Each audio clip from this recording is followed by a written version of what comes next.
Сәлем құрметті көрермен, арнамызға қош келдіңіз. Видеосында бір ғана лайк түймесін басуды ұмытпаң. Өзбекстанда үнді елінде жасалған дәріні ішкен 15 бала қайтыс болды.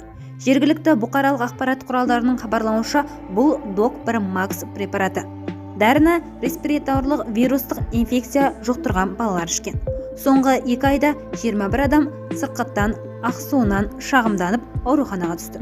Олардың көпшілігінде анурия анықталған, зәрдің зәр қуысына түсуі тоқтаған.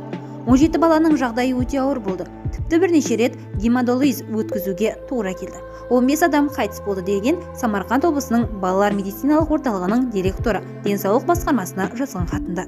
Денсаулық сақтау министрлігі әлеуметтік желіде тараған хаттың түпнұсқасы екенін растады.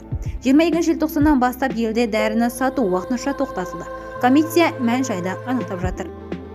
Павлодар облысында 2 бала 3-ші қабаттан құлап кетті. Қалқаманда 4 жасар ер бала мен 2 жасар қыз терезеден құлап түскен. Қазір екеуі де травматология бөлімшесінде жатыр. Балалардың миы шайқалып, бас сүйек жарақатын алған, бірақ олардың жағдайы бірқалыпты.